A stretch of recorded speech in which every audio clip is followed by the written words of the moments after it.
So a big number of you, my followers, have really been asking me this question for quite some time, that how did you begin to play football? And I think it is just the right time for me to respond to this question. And first of all, I want to say that I don't think I would have been a soccer player or a footballer if it wasn't for the World Cup of 2002.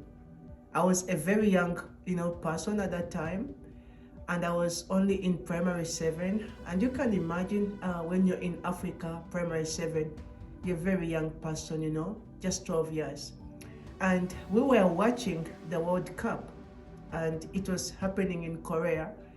I remember my team was France, and the opening game, I don't know if it was an opening game, but the opening game for France, it was against Senegal.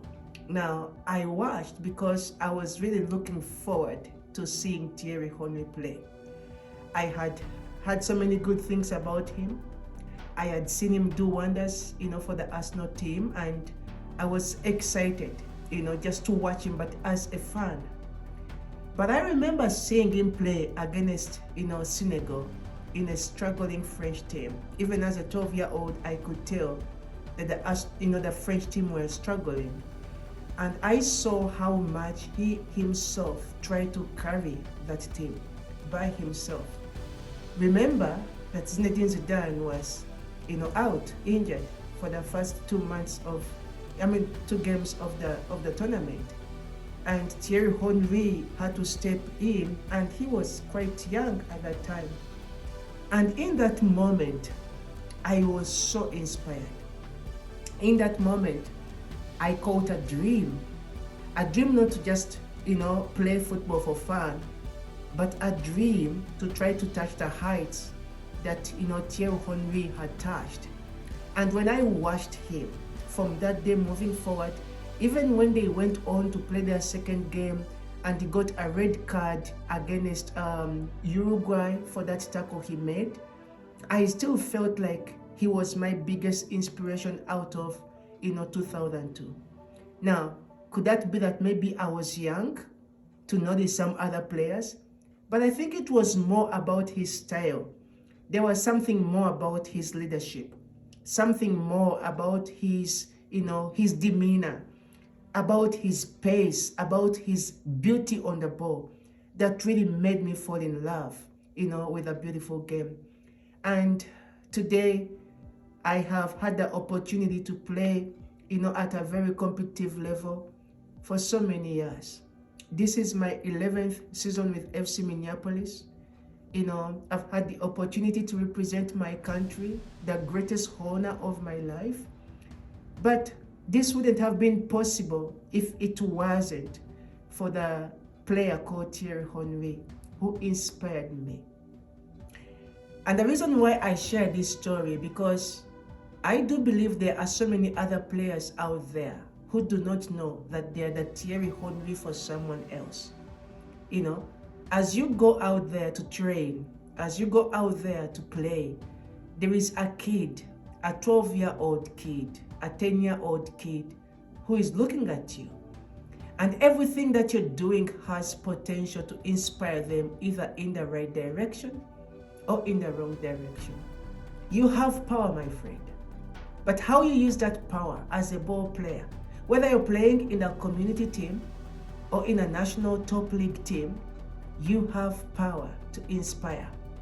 And I just pray and I just hope that you realize that God has given you that power not just for yourself, but God has given you that power to help many other young Ian Sandys out there who just need somebody to spark, to spark their dream, to spark their imagination, so they can go out there and do the best they can do with their life.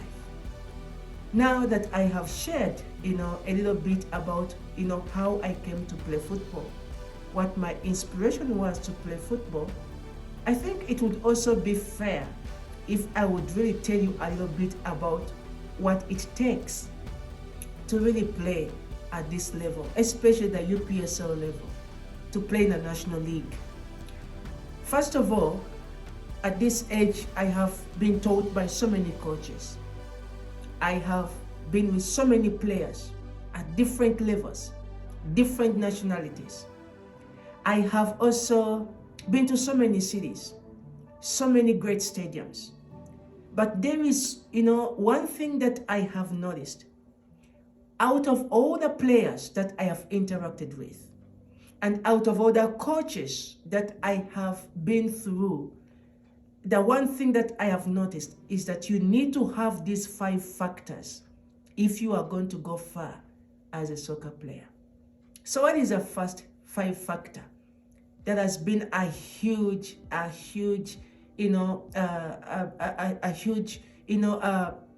point for me in my journey as a player? It is technical competence. You cannot play football without having technique. But you can also not play football by just having technique. You need to be able to be competent. The word technique technical competence, the phrase technical competence has 2 different words in it. The first word is technique, and the second word is competence. The word technique means a set of skills that you possess. Those could be maybe your passing skills, maybe your ball controlling skills, maybe your shooting, dribbling, all that is part of what we call technique. But competence means the efficiency with which you execute your technique. So to be able to play at a high level, to be able to play at a national level, you need to be able to find yourself at a competent level in your technique. That is how you are going to be successful playing the game. So if you are a younger person and you are dreaming to touch the heights that the likes of Thierry Henry have touched, you need to wake up every morning and have one goal, that is to work on getting better at your technique. The second factor that I also wanted to share with you, my friends, is the factor of tactical awareness. As you can see, the game has improved a lot. The modern game is no longer a game for the unwise, unintelligent, or the weak. You need to be able to have a good understanding of tactics. Now, tactics can mean so many things.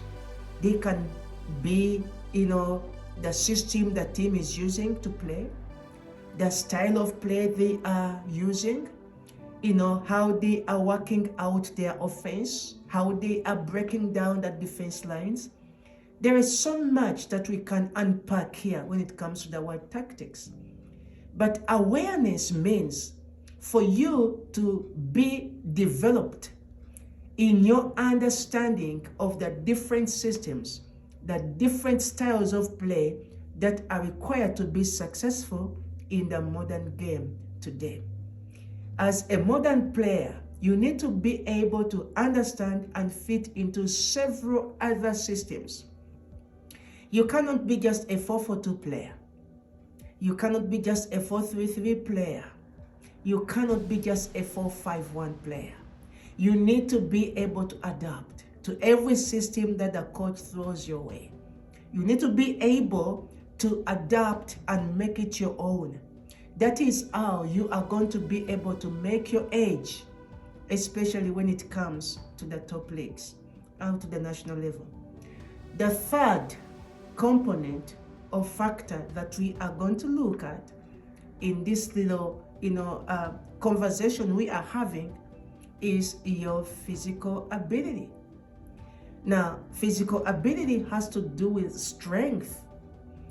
When players come here at FC Minneapolis to try out, most of the times they are taken through a fitness evaluation. And most of the times it is going to be a big test. A big test gets players to pace up and down because it is a replica of what is going to be happening in an actual modern game. The modern game is about pacing up and down. As a player, you are going to pace up and down. But in order to be able to do that, you need to be physically able, physically strong. For us as modern players, you cannot do without working on your core. working on your strength, working on your power. All that is very important in order to be successful in a modern game. Also, think about this for a moment. As a modern player, on average, you only get to spend 30 seconds with a ball during a whole 90 minutes game. That means for 89 minutes and 30 seconds, you are literally just running around without the ball. Either you're creating runs for your teammates who have the ball, or you're running back to recover possession, or you are going wide or cutting in. There is so much running that you are doing. Now, if you are not physically competent, physically able, you are going to be exposed within the first 5 minutes, and everybody is going to be able to tell that you are not cut out for the top leagues or the national level. And of course, the second last component or factor that I wanted us to touch on is the factor of your mental strength. Let me share a little story about myself. When I moved to USA in 2012, I was at the peak of my game. I had played in the FIFA, 4th Division League. I had been a part of the Uganda under-21 national team and I had been with my high school team, Makerere College School. Stuff was going on well for me. I was excited about the future was going to provide for me. And then I struggled to be able to fit into the soccer landscape in USA. But eventually I did, here with FC Minneapolis. Played so well, had good seasons. In 2015, we won the American Premier League. Guess what? In 2016, when everything is beginning to look bright for me, and I'm super excited about my future as a football player, I got into this terrible accident that got almost 15 of my vertebrae dislocated. Now, that diagnosis was that I may not be able to walk again, or else even run again. But I was a soccer player. And I remember having this confidence, telling this doctor when I was scared that, yes, I know you are saying that I may not be able to walk again. Maybe you're saying that I may not even ever play football again, but I'm going to give my immune system a chance to fight. With God on my side, I am going to be able to play football again. Now, was that easy for me? Of course not. It took me 3 years. 3 years, my friend, recovering from a back injury. 3 years of wearing pain as a cloth on my body. Every single morning, every single afternoon, every single evening, I underwent training for 3 years. By the time the doctor cleared me to be able to do something light, after 3 years, I had lost all coordination. I had lost all mobility. I had lost every touch that is required to be able to play as a footballer. And then I had to begin training myself to play again. I had to begin training myself to juggle again, to dribble again, to run again, to jump again. It wasn't easy. But do you know what factor helped me to pull through? It was my mental strength. I refused to give up. Against all odds, against what people were saying about me, against what the doctors were suggesting for me, I refused to give up. Now, my friend, I would say that the game of football requires, if not this is, I would actually say that the game of football requires mental strength as the most important factor that you will ever have. Did you know that there is a statistic that almost, I think over 70% of most players who have turned pro by the age of 16, By the time they are 21, they are not even doing anything related to football. The game has pushed them out because it requires mental strength. I was able to walk through the worst 3 years of my life as an adult. I managed to beat the pain. I managed to beat the injury. I managed to get healthy and fit again. And in 2019, I had my debut again as a healthy man. In 2021, I was fortunate enough when Coach David Oluwalanu gave me the armband, and it was one of the greatest honors for me at the time. In that very same year, we ended up becoming the first team in Minnesota to ever make it to the US National Cup finals in 100 years. No team had ever made it that far. And when I led my team, to Chicago at the SeatGeek Stadium for that final, I felt like God had really heard my prayer. And finally, when I managed to put on the number 7 last year, when I was called on Cranes Namtima, on my senior national team debut, I remembered the injury that had almost robbed me of everything in 2016. I cried tears of joy, relief, fulfillment, and satisfaction because I felt like God had rewarded me. Football had rewarded me. And I felt like I was the most blessed man on earth because not so many players get a chance to ever represent their country at the age of 34 on their debut. Not so many. I was so blessed to be able to make it that far. But mind you, I would have given up when the doctors told me to give up. I would have found other alternatives. I would have found other ways to survive. But I knew the dream that Thierry Henry had inspired in me almost, so many years ago as a 12-year-old boy. And I stuck to the dream. If you are going to be able to stick with your dream, you're going to need to have mental toughness, mental strength. People are going to doubt you. You're going to have bad nights and bad days. Sometimes you're going to perform like you've never played before.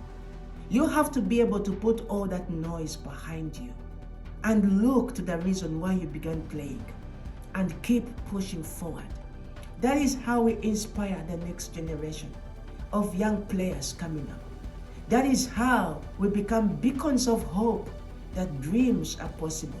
That is how we so subtly remind every young dreamer out there that God has placed seeds of greatness in their hearts. And it is up to them to reach out and grab those seeds and turn them into fruits that are going to benefit the world and their communities and other people around them. And lastly, the last factor that I have observed that you really need in order to play at the top level is lifestyle. When you see it being the last factor, you may think it is actually not as important. But I'll disagree with you. Lifestyle is just as important as technical competence. Lifestyle is as important as tactical awareness, physical ability, even mental toughness. Because your lifestyle determines how far you go as a player. No matter how technically competent you are, or tactically aware, or physically strong, or even mentally stable, if your lifestyle is not good enough, you will not be able to survive a season or two. Because first of all, lifestyle is not just about how you dress. It's about what you eat. What time do you sleep? How do you prepare for your training sessions? How do you prepare for your recovery sessions? All that is a part of your lifestyle. In a nutshell, as a player, you must behave like a professional. You must eat like a professional. Even sleep like a professional. If you do not do any of that, You may be good on the ball, you may be strong in the physicality of your body, but eventually you are not going to be able to go so far with your career, with your dream. So my friends, you have been really asking me that question for quite a while, and I thought I would carve out some time today and address that. Until we meet again, thank you so much for watching. Have a good rest of your day.